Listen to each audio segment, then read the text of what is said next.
susundin anuman ang suliranin,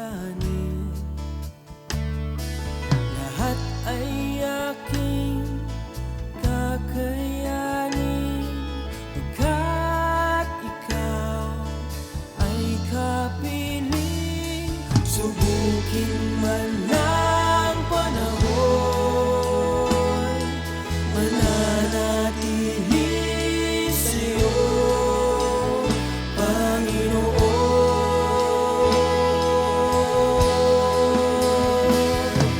Walang alinlangang maglilingkod, walang pangambang sa'yo ay susunod. Hindi susuko at hindi ito, patuloy lamang sa iyo, Panginoon.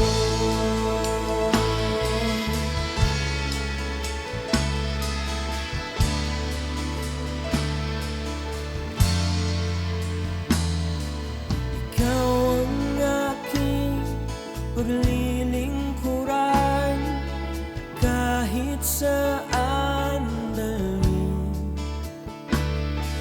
Ikaw ay lagi kung susundin anuman ang suliranin, lahat ay aking kakayanin, pagkat ikaw ay kapiling.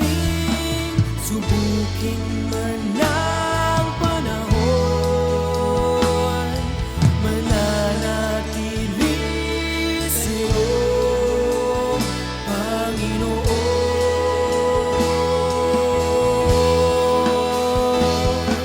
Walang alinlangang maglilingkod, walang pangambang sa'yo ay susunod. Hindi susuko at Magandang umaga po sa bawat isa sa atin. Muli, naririto na naman po ang inyong kapatid sa pananampalataya, Pastor Jan Magluyan, na nakatalaga rito po sa Calapan City, Oriental Mindoro. At ako po ay under ng Jesus Believed of Church sa pamumuno po ng ating Bishop Leo Bidanya. So, bagong lahat, bago po tayo magtungo sa ating pag-aaralan sa umagang ito, ay nais ko lamang pong batiin ang ating mga kapatid sa pananampalataya mula dyan sa Luzon, Visayas, and Mindanao, at maging sa labas ng ating bansang Pilipinas, sa ating mga missionaries na walang humpay, walang sawa, na patuloy na naglilingkod sa ating Panginoon, sa ating mga evangelists, sa ating mga pastors. Magandang umaga po sa bawat isa. So, sa pagkakataong ito, tayo po ay nakatune in sa ating morning devotion. Ito po yung tinig ng pag-asa. At matutunghayan nyo po ang ating morning devotion every Monday, Wednesday, Friday sa ganap ng alas 9 po ng umaga. Kaya kung gusto pa nyong tumaas ang antas ng inyong pananampalataya, mga kapatid ko, lagi po kayong manood ng ating morning devotion, tinig ng pag-asa. So, bago po tayo mag-proceed, ay tayo po muna ay manalangin sa oras na ito. Magsipigit po ang bawat isa at i-focus natin ang ating sarili sa ating panalangin sa pagkakataong ito. Lord, minsan pa marami pong salamat sa iyong pag-ibig.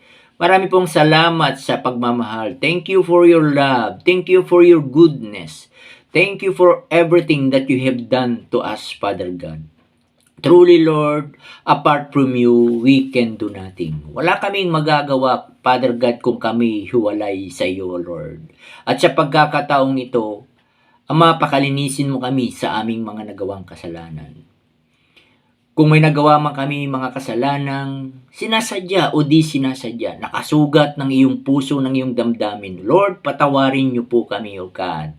Sapagkat ang sabi mo, Ama, if we will confess our sin, you are just and faithful to forgive us, Father God, to cleanse our sins, our iniquities, Lord, na nagawa sa iyong harapan.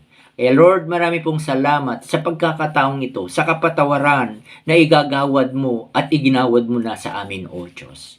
Kaya Lord, muli sa oras na ito, dinadalangin ko po, O God, dinadalangin namin na patuloy niyo po kaming ingatan habang kami nag-aaral ng iyong salita. Ang aking mga kapatid sa pananampalataya sa oras na ito, bigyan niyo po sila ng wisdom, higit na kaunawaan, O Lord, para sa ganun, Ama, ay lalo nilang maunawaan ang lahat ng kapahayagan na kanilang maririnig sa oras na ito at may apply nila sa kanilang pang-araw-araw na pamumuhay bilang tunay na iyong anak, iyong lingkod, O Diyos. Salamat po, O God, maging sa iyong lingkod na maghahayag ng iyong salita sa umagang ito. Gabayan mo po, proteksyonan mo po ako, O Lord. At ikaw lamang, Lord, ang mabigyan ng kapurihan sa pagkakataong ito. Ikaw ang maitaas, Lord, at ako ang maibaba sa pagkakataong ito, Ama. Salamat, Lord, sa pagkakataong ito. Thank you, Father, for your love. Ito pong amin dalangin sa pangalan ni Jesus. Amen and amen. So, muli, mga kapatid, magandang umaga po sa inyong lahat. So, ang title po ng ating pag-aaralan sa umaga pong ito is about the power of love. Ano ba yung kapangyarihan ng pag-ibig? Kasi pag sinabi natin yung kapangyarihan ng pag-ibig, ito yung mula sa ating Panginoon. Kasi kapag ang pag-ibig ay mula sa Panginoon, ito ay walang katapusan. Ibig sabihin ay forever ang pag-ibig na ito. Pero kapag ang pag-ibig ay mula lamang sa tao, at ito yung kanya lamang, mula sa kanyang puso lamang, ito'y panandalian lamang. Pero ang pag-ibig na mula sa Diyos, ito ay forever. So, sa ating teksto sa umagang ito, mga kapatid, sa John 15:13, ang sabi rito, "Greater love has no one than this to lay down one's life for one's friends." Walang pag-ibig na hihigit pa kaysa pag-ibig ng isang taong nag-aalay ng kanyang buhay para sa kanyang mga kaibigan. So napakaganda po ng verse na ito na kung saan ang higit na pag-ibig, sabi nga ay yung maiaalay mo, yung iyong pag-ibig doon sa kayong kaibigan na nangangailangan ay napakahalaga ng pag-ibig na ito. So, yun po dapat ang ma-maintain natin sa ating buhay bilang Kristiyano, yung love na mula sa ating Panginoon. Ang pag-ibig, sabi nga, hindi lamang yung iaalay natin ang ating buhay doon sa ating mga kapatid sa pananampalataya, sa ating kaibigan, sa ating pamilya, kundi sa ating, at hindi rin sa ating sarili. Ito yung sabi nga ay, ang pag-ibig ay sa lahat ng pagkakataon kapag may nangangailangan ng tulong mo, ng advice mo, ng guidance mo, ng iyong gabay, sa anumang sitwasyon, anumang oras, anytime na kinakailangan ka para hingan ng mga magagandang advice ay lagi kang naroroon, on time ka. So ibig sabihin naroon yung pag-ibig na mula sa ating Panginoon. So ina-apply mo yung pag-ibig sapagkat ang Diyos ang unang umibig sa atin. At yung pag-ibig na yun ay ibig sabihin ay dumadaloy sa ating buhay bilang mga Kristiyano. So may mga bagay lamang ako na maaaring i-share sa inyo sa oras na ito, yung tatlong reason bakit sabi nga makapangyarihan itong pag-ibig. Una, love overcomes all fear. So, ibig sabihin, ang pag-ibig ay sabi niya, kaya niyang i-overcome ang lahat ng takot. Sabi nga, kapag may pag-ibig tayo, kailanman ay hindi tayo matatakot. Ano man yung mga pagsubok na dumating sa ating buhay, ano man yung mga trials and persecution na dumarating sa ating buhay, nariyan ang pag-ibig, hindi tayo natatakot. Hindi man lang tayo matitinag. Kasi ang pag-ibig na nasa atin ay mula sa ating Panginoon. Sabi nga sa 2 John chapter 4 verse 18 to 19, "There is no fear in love, but perfect love casts out fear. For fear has to do with punishment, and whoever first has not been perfected in love. We love because He first loved us. So, walang kasamang takot ang pag-ibig at pinapawi ng ganap ang pag-ibig. Ang anumang takot, hindi paganap ang pag-ibig ng sino mang natatakot. Sapagkat ang takot ay kaugnay ng parusa. Tayo'y umiibig sapagkat ang Diyos ang unang umibig sa atin. So, ang pag-ibig ng isang tunay na Kristiyano ay pag-ibig na mula sa ating Panginoon. At hindi tayo dapat matakot kung nandun yung pag-ibig na mula sa Panginoon. Ano man yung mga pagsubok na dumating sa ating buhay, sinabi ko nga kanina, yung mga trials man yan, kapag nasa sa atin ang pag-ibig, ay ma-overcome natin yan. Subalit kapag nandun pa yung takot natin, nandun pa yung hesitation, nandun yung agam-agam natin sa mga bagay na ating sabi ngayon nakakasalamuha, na sa tingin natin ay siyang makakapagpabagsak ng ating buhay bilang Kristiyano, ibig sabihin hindi pa perpekto yung ating pag-ibig na mula sa ating Panginoon. So dapat i-develop natin yung pag-ibig na yun. Sa anong pamamaraan natin madidevelop yung tunay na pag-ibig? Of course, sa pamamagitan ng ating pag-aaral ng salita ng ating Panginoon. Sa pamamagitan ng ating pag-meditate ng Word of God ng ating Panginoon. Sa ating prayer, madidevelop yung ating pag-ibig. Dahil kapag na-develop yung pag-ibig natin, perfect na yung pag-ibig natin, sabi nga, love overcomes all fear. Ma-overcome natin ang lahat ng takot. Sabi nga, genuine love for ourselves, for each other, and for God can overcome all fear. So, ibig sabihin, lahat po yung pag-ibig natin, kapag totoo, tunay ang pag-ibig natin sa ating sarili, sa ating kapwa Kristiyano, maging sino mang tao yan, lalong-lalo nang higit sa ating Panginoon, ma-overcome po natin, malalampasan natin yung mga takot na dumarating sa ating buhay.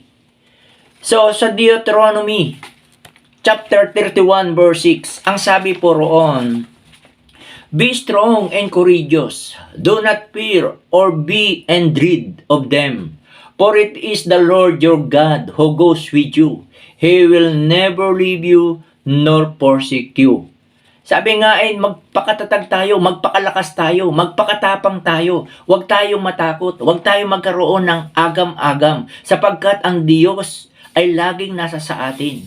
Kapag na ang Diyos ay laging nasa sa atin, nandun yung kanyang pag-ibig.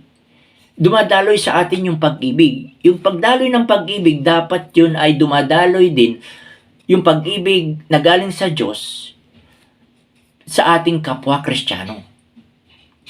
Kaya nga nandun ang pag-ibig eh. Kaya nga ang sabi, He will never leave us nor forsake us. So hindi tayo iiwanan. Tatalikuran ng ating Panginoon. Bakit? Anong dahilan? Kasi mahal tayo ng ating Panginoon. Umiiral yung tunay na pag-ibig sa ating Panginoon. So, sabi nga, God's love never failing. Face your fears and move forward with courage. Ang pag-ibig ng Diyos kailanman ay hindi tayo mabibigo sa pag-ibig ng ating Panginoon. Harapin natin kung ano man yung, sabi nga, yung takot na yan. Through our love, mag-move tayo forward na mayroong tapang, na may kahalo na pagmamahal, na magkahalong pag-ibig. Sigurado, lahat ng, sabi nga, lahat ng takot natin, lahat ng agam-agam natin, anumang klase yan. Maraming klase ng, ibig sabihin ng takot na nangyayari sa ating buhay ngayon. Pero kapag nandyan yung pag-ibig, mawawala ang takot na to. Ang pangalawa, sabi nga po rito, love restores broken and wounded relationship. Sa pamamagitan ng pag-ibig, yung wagas na pag-ibig na mula sa Panginoon, nire-restore niya yung wasak na relationship. Maraming mga pamilya na wasak ang relationship. Maging sa church, sa loob ng church, walang unity, walang, sabi nga, ipagkakaisa, walang pagmamahalan. Kasi nga hindi nakikita yung tunay na pag-ibig mula sa Panginoon. Pero kapag umiiral yung pag-ibig, yung pagmamahal, yung pagrerespeto at pagsusunuran, yung tunay na, sabi nga ay pag-ibig natin, marirestore niya yung mga sirang relasyon. May ibabalik yung tamang pagsusunuran at pagmamahalan dahil sa pag-ibig. Sabi nga sa Ephesians chapter 4 verse 29, "Do not let any unwholesome talk come out of your mouths, but only what is helpful for building others up according to their needs, that it may benefit those who listen."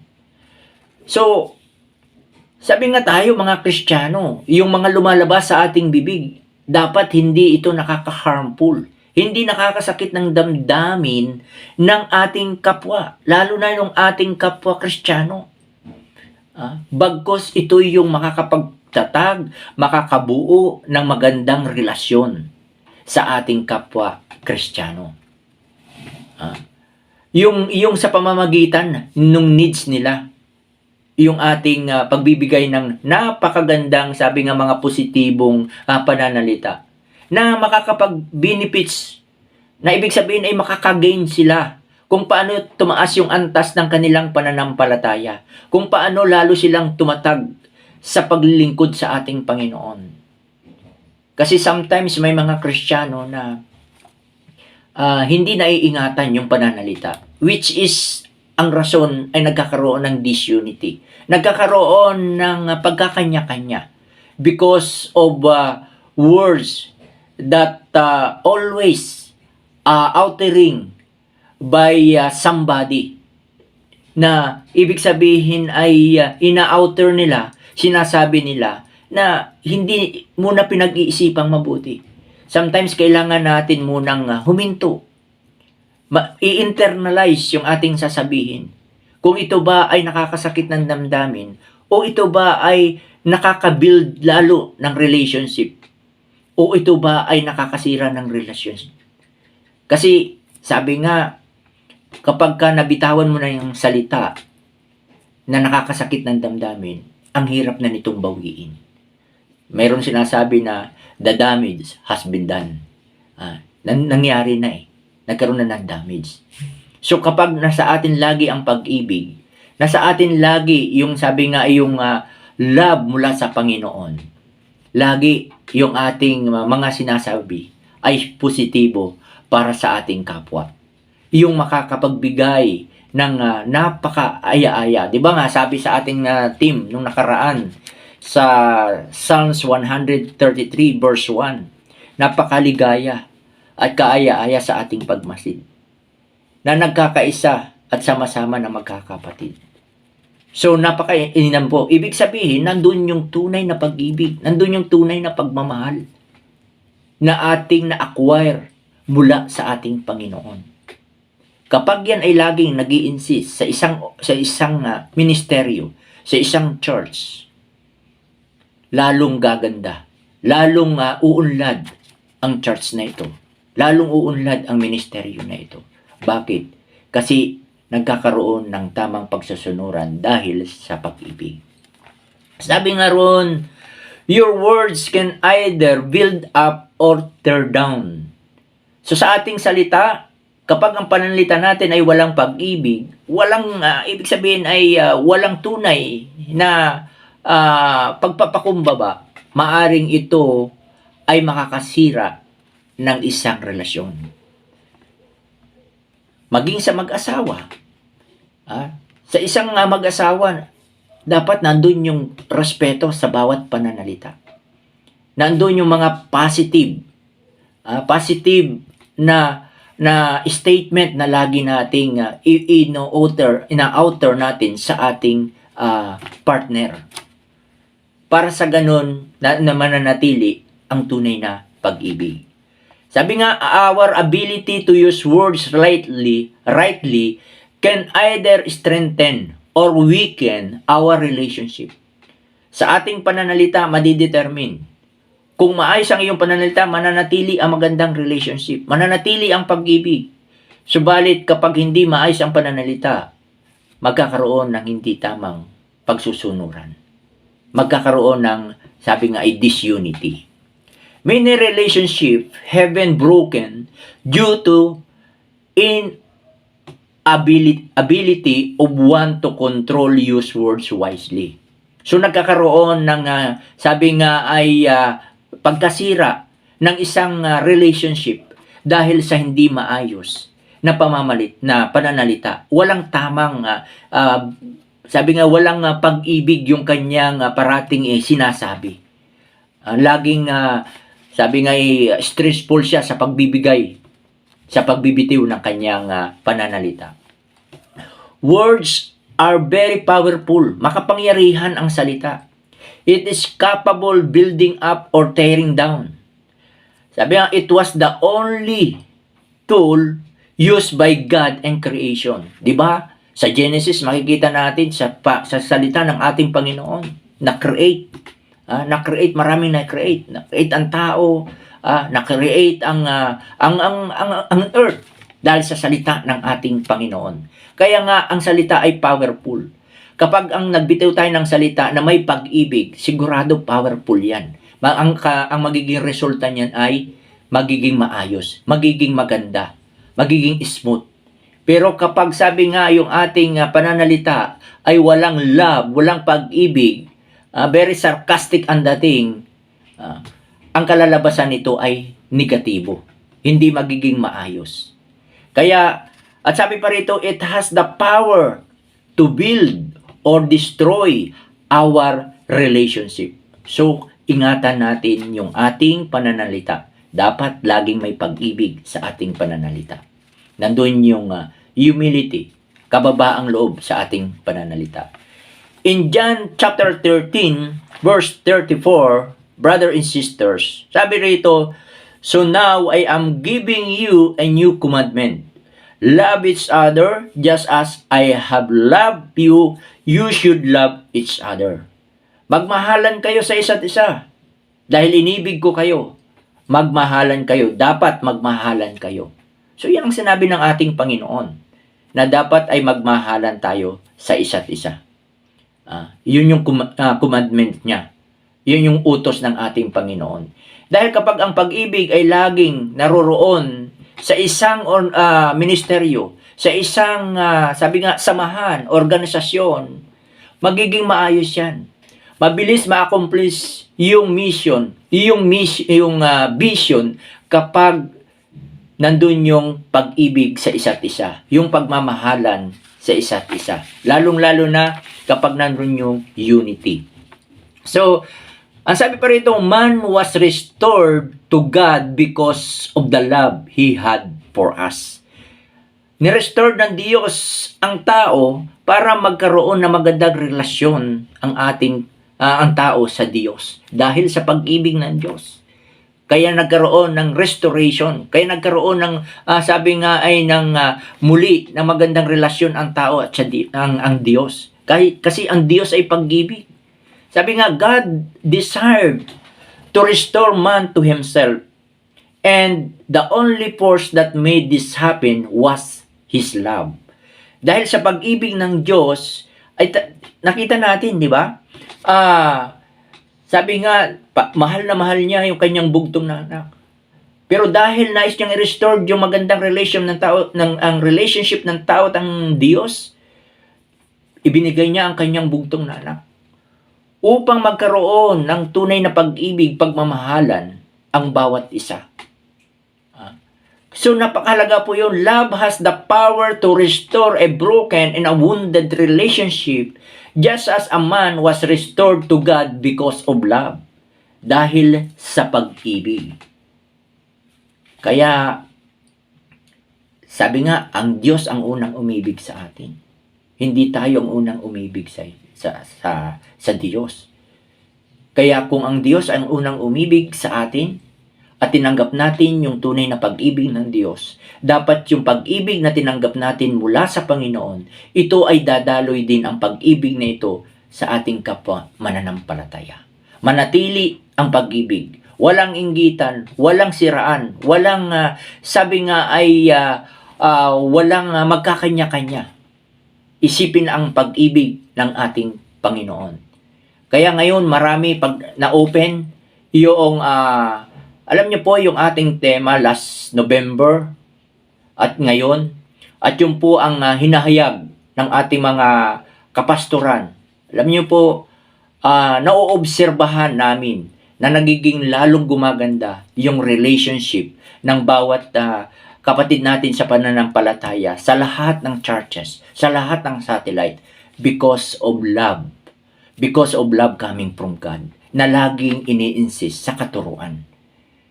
Napakaganda po pala na sa bawat ating katuruan nandun yung pagpapaliwanag about love para muling ma-remind ang ating mga kapatid sa pananampalataya na ang pag-ibig ay mula sa Diyos.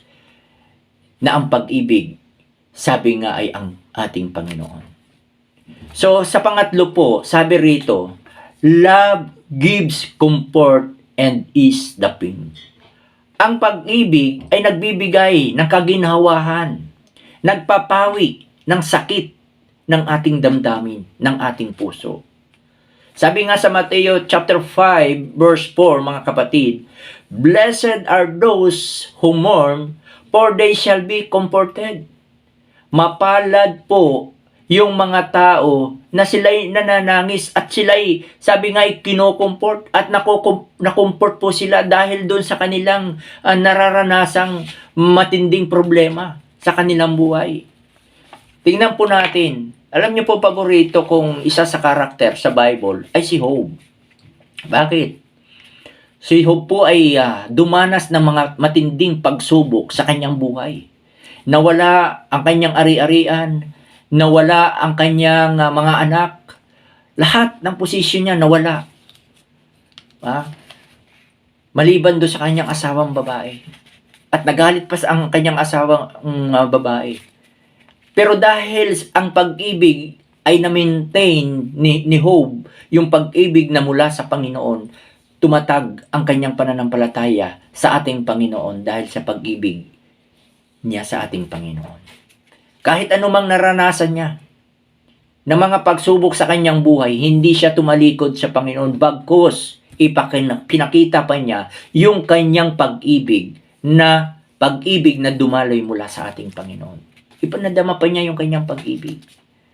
Alam niyo po, yung pag-comfort, isang nakatulong din para ma-relieve itong sakit na nararamdaman sa isip, puso, damdamin, maging sa physical nitong si Job, yung comfort, yung ipinakitang love ng kanyang mga kaibigan. Kasi nag-usap-usap yung mga magkakaibigan na mula sa ibang lugar, nagkita sa isang lugar at dinalaw nila itong si Job. Ipinakita nila yung tunay na pag-ibig na mula sa Panginoon. At kinumport nila itong si Job. At dahil sa pagkukumport nila, sabi nga ay lalong tumapang. Nagkaroon ng courage para panindigan yung mga pagsubok na nararanasan nitong si Job. Kaya napakalaga po sa atin, mga kapatid, na may nagkukumport po sa atin. Mahalaga rin po na humihingi tayo ng gabay doon sa ating mga kapatid sa pananampalataya. Lalo-lalo na sa ating mga pastor. Dahil hindi tayo bibigyan ng mga advice o gabay na ikababagsak ng ating pananampalataya. Bagkus, bibigyan tayo ng gabay na ikatataas ng ating pananampalataya.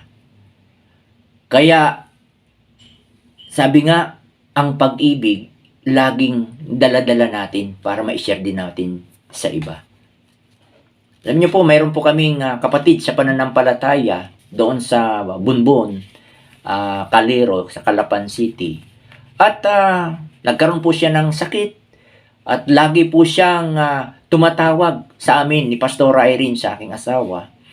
At kami naman po ay walang sawa na nagbibigay ng advice, ng tulong sa kanya. At pinagpipray, kinukomport siya. Dahil maaari do sa comfort na binibigay namin sa kanya, sa prayer, ay lumalakas siya. At gumagaling siya sa kanyang sakit at karamdaman na nararanasan.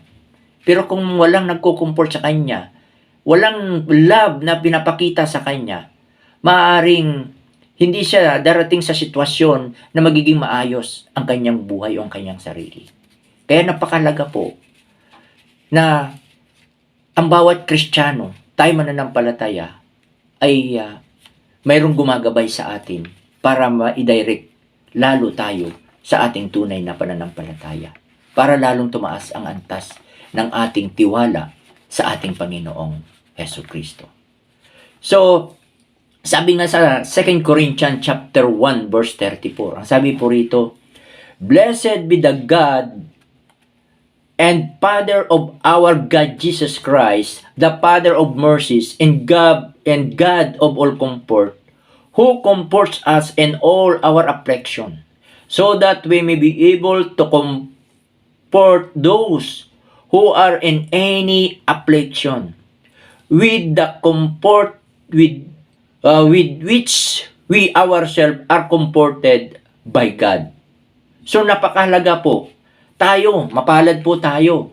Kasi mayroon nga, sabi ko nga kanina, may nagko-comfort sa atin. Dahil nandyan ang ating Panginoon na handang mag-comfort sa atin. Yung pag-ibig ng Panginoon ay laging naririyan lamang. Minsan tayo lamang yung tumatalikod umaalis sa puder ng ating Panginoon. Kaya hindi niya maabot, hindi tayo makomfort dahil tayo yung umaalis sa kanyang sabi nga ay doon sa kanyang puder. Kung tayo ay nananatili sa Panginoon, anytime handa ang Panginoon na mag-comfort sa atin. Yung kanyang kahabagan ay lagi nating makikita. Lagi nating mararanasan ang kahabagan. Sabi nga, kung tayo ay nakukomfort ng iba, of course, kailangan ikukomfort din natin yung mga nangangailangan. Kaya nga sa amin, sa church na aming hinahawakan, meron po kaming group chat. At ang sabi namin ni Pastor Irene, kapag kayo ay mayroong nais na, sabi nga ay hingin ng payo, huwag kayong mag-hesitate to keep in touch with us. Kami naririto na inyong mga pastor at responsibilidad namin na kayo ay i-guide ng tama base sa willingness, sa kalooban ng ating Panginoon. Naririto lang kami. Alam niyo po, marami na mga kapatiran nangangailangan talaga ng comfort. Sa tindi ng sitwasyon ng ating nararanasan ngayon, kailangan maipadama talaga ang tunay na pag-ibig na mula sa Panginoon.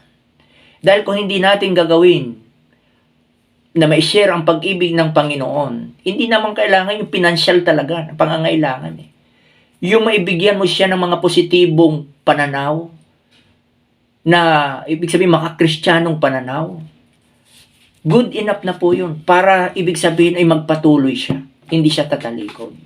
Dahil sa mga sitwasyon na yun, marami na mga kapatid natin sa pananampalataya na nangangailangan po ng ating comfort, ng ating pag-ibig, ng ating pagmamahal, ng ating pagkalinga. Kaya kami po ay nagagalak. Natutuwa po kami ni Pastora Irene kasi yung aming mga workers ay open na i-share ang kanilang, sabi nga, ang kanilang nararanasan. At dahil nga sa binibigay nating pag-ibig, comfort sa kanila, nagpapatuloy sila. Na-overcome nila yung mga pagsubok, yung mga trials na dumarating sa kanilang buhay. Sabi nga si Apostle Pablo, sabi nga, when the Apostle Paul wrote about being comforted, he told the Corinthians that we should comfort others by very same comfort that God has given us. Alam niyo po, isa rin paborito ko na karakter itong si Paul. Bakit? Kasi nga si Paul ay talagang makikita natin ang lagi niyang ini-insist sa mga kapatid sa pananampalataya ay magkaroon ng unity, magkaroon ng pagkakaisa, magkakaroon ng pagmamahalan, paggagalangan, pag-uunawaan, At higit na lahat ay magkaroon ng tunay na pag-ibig sa isa't isa. Kasi pag nandoon ang pag-ibig, talagang sabi nga ay magiging maayos ang samahan ng bawat isa. So the comfort could have come in the form of encouraging. Sabi nga ang comfort ay yung ibig sabihin ini-encourage. Binibigyan ng positibong pananaw, advice para lalo siyang lumakas. Spiritually, emotionally. Para sa ganun ay sa lahat ng kanyang lakad, yung mga taong na-advisean natin, magpapatuloy. Pero mayroong mga iba, maaari na mag-a-advise instead na i-encourage, dinidiscourage pa. Kaya ano nangyayari? Hindi na nagpapatuloy. Bumabalik na sa dati nilang gawa. So sabi nga rito, encouraging, word from a friend. Sabi nga sa pamamagitan ng pagtawag natin, yung sa pamamagitan ng, sabi nga ay yung pagbabasa ng Word of God, isa yung pag-i-encourage natin sa ating mga kapatid sa pananampalataya. Yung pag-send mo ng verse, yung mga very inspiring verse na mula sa salita ng ating Panginoon.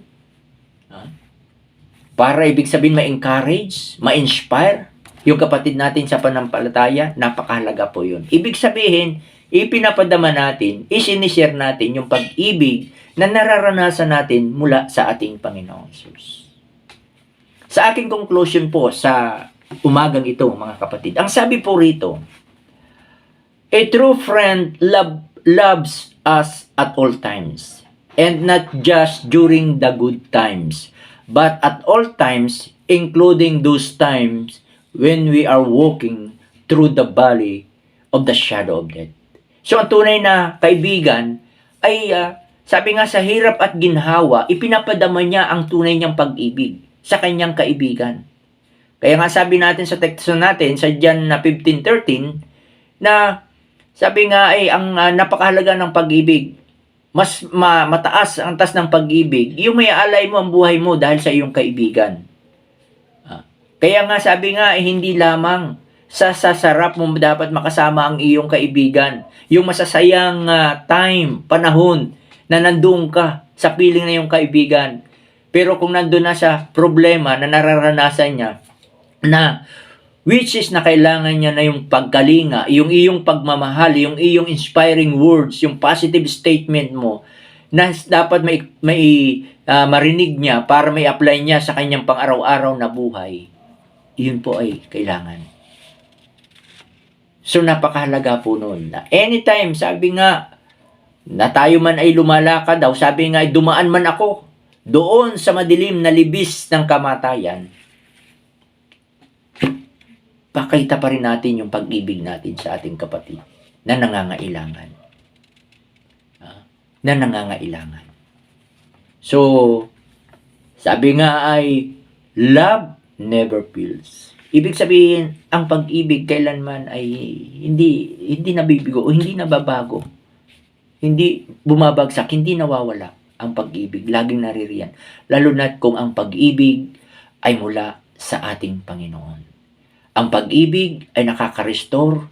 Sabi nga, nire-restore niya ang wasak na relationship.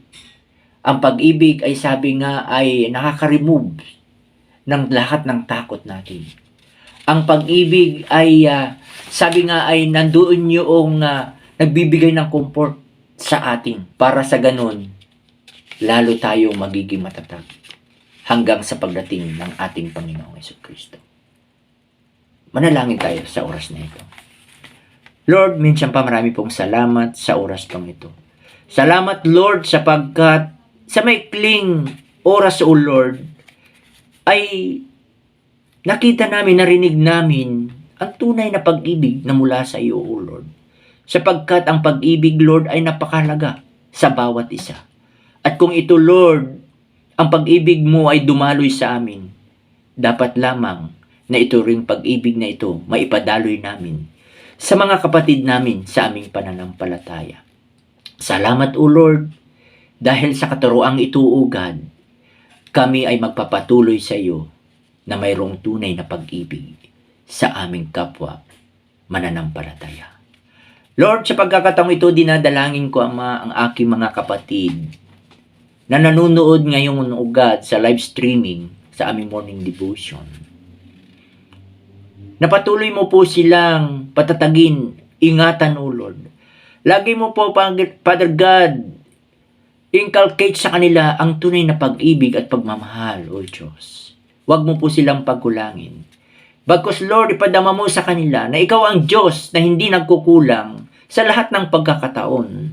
Ikaw ang Diyos na kailanman na hindi tumatalikod. At hindi mo kami iniiwanan, ni pinababayaan man sa aming mga takbuhin sa mundong ito. Lagi kang naririyan dahil ikaw ay pag-ibig. Salamat to, Ama, at ingatan mo po ang aking mga kapatid, mga magulang, sa pagkakataong ito. Ilayo mo sila sa disgrasya, aksidente o anuman. Lord, i-promote mo sila sa kanilang trabaho kung sila man ay nagtatrabaho. Lord, bigyan mo sila ng negosyo kung nangangailangan sila ng negosyo. Kung may negosyo man sila, Father God, higit mo pa itong paunlarin, Father God. Hallelujah. Salamat po sa magandang relation ng bawat family dahil kayo po ay naririyan. Thank you, Father. Thank you, Jesus. Ingatan mo po ang bawat isa dahil kailangan po namin ang inyong gabay, ang inyong kalinga, lalong-lalo na ang inyong pag-ibig. Salamat po, Ama. Ito pong amin dalangin sa pangalan ni Jesus. Amen and amen. So muli, magandang umaga sa bawat isa sa atin, mga kapatid ko sa pananampalataya. At kayo po ay muli ko pong inanyayahan sa darating na Miyerkules po, mayroon po ulit tayong morning devotion, live streaming po. At ang ating pong susunod na magsishare ng salita ng Panginoon, walang iba, ang aking may bahay, Pastor Irene Magluyan. So, manood po tayo, makinig po tayo, at lalo pa tayong mapagpala sa bawat salita ng Panginoon na ating naririnig. Mabuhay po ang bawat isa. Good morning. lingkod, walang pangambang sa'yo ay susunod, hindi susuko.